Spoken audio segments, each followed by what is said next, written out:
Aux premières heures du matin de ce jeudi 18 juin, l'Ukraine a mené la plus grande attaque de drones contre Moscou de l'histoire de la Russie et des guerres modernes. Selon le maire de Moscou, Sergueï Sobyanin, les défenses aériennes russes ont intercepté au moins 194 drones dirigés vers la capitale. Ce chiffre dépasse largement les attaques récentes qui impliquaient généralement seulement quelques dizaines de drones. L'attaque faisait partie d'une opération ukrainienne plus large dans plusieurs régions de la Russie. Le ministère russe de la Défense a déclaré avoir intercepté près de 1000 drones au total, y compris au-dessus de la mer d'Azov.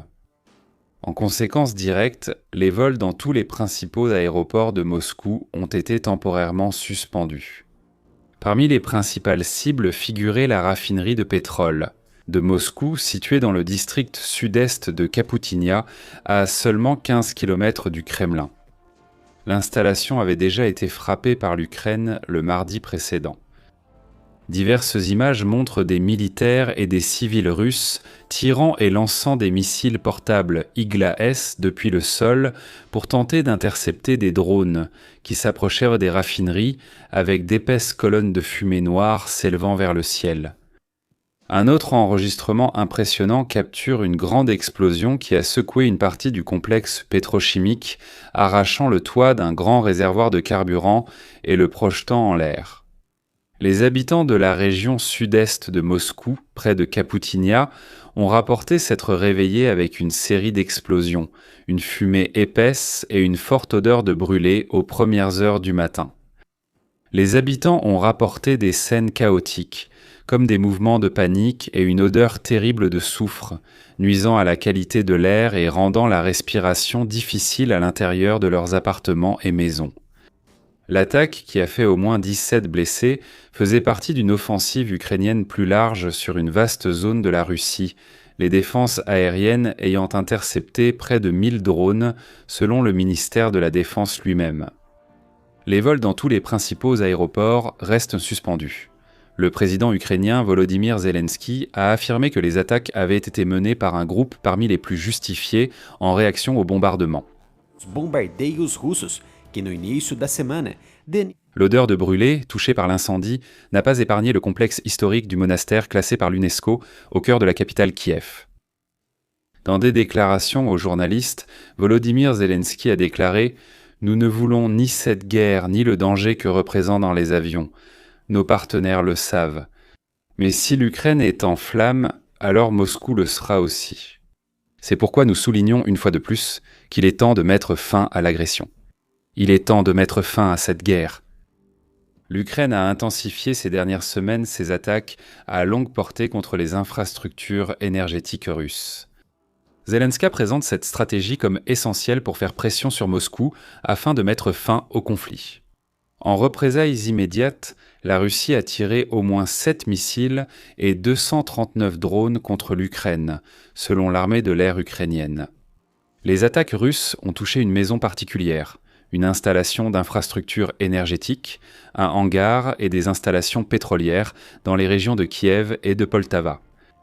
Ces attaques ukrainiennes du jeudi matin contre le sud-est de Moscou devraient causer des dommages considérables. Et pourquoi cela nuirait-il à la Russie ? Si vous souhaitez avoir accès à des analyses complètes avec du contenu exclusif, comme des vidéos, des graphiques et des lives qui ne sont pas diffusés publiquement, devenez membre de la chaîne pour seulement 7 ré et 90 centimes, soit 7,99 RR par mois. Cliquez simplement sur « Devenir membre ». La Russie dépend fortement des revenus du pétrole, pour au moins un tiers de son budget d'État. Depuis le début de la guerre, le pays fait face à des sanctions plus strictes de l'Union européenne et des États-Unis, qui ont réduit son marché d'acheteurs. L'attaque ukrainienne contre Moscou a eu lieu alors que le président Volodymyr Zelensky participait à des réunions avec les dirigeants de l'OTAN à Bruxelles pour discuter des besoins militaires de l'Ukraine, en particulier en système de défense aérienne. Peu après le sommet du G7 en France, Zelensky a affirmé que tous les dirigeants étaient d'accord pour aider l'Ukraine à obtenir davantage de capacités de défense aérienne. Et que le président américain Donald Trump a accueilli ces suggestions de manière positive. Ce matin, lors de la réunion des ministres de la Défense de l'OTAN à Bruxelles, le secrétaire général Mark Rutte a révélé qu'il avait discuté de la guerre avec Zelensky la veille. Rutte a souligné que l'Ukraine s'en sort très bien, citant des pertes russes entre 30 000 et 35 000 soldats par mois.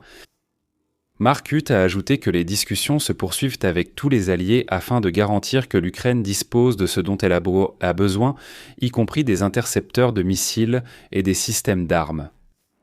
La réunion de l'OTAN a lieu à un moment délicat pour l'Europe, après des déclarations et des responsables de l'administration de Donald Trump concernant des plans visant à réduire les forces et les équipements américains stationnés sur le continent. Le secrétaire à la guerre américain, Pete Hegseth, a annoncé une révision de 6 mois de la posture des forces américaines en Europe, dans le but de garantir que l'OTAN progresse rapidement et de manière irréversible, afin que l'Europe assume une plus grande responsabilité pour sa propre défense. Hegseth a souligné que la contribution annuelle de Washington à l'Alliance sera conditionnée au respect des objectifs et des dépenses de défense par les autres pays. Selon lui, là où les alliés n'investiront pas de manière urgente, la contribution américaine sera réduite. Pour avoir un accès complet, terminez cette vidéo. Il suffit de devenir membre exclusif de la chaîne pour seulement 7,99 € par mois. Il suffit de cliquer sur le bouton « Devenir membre ».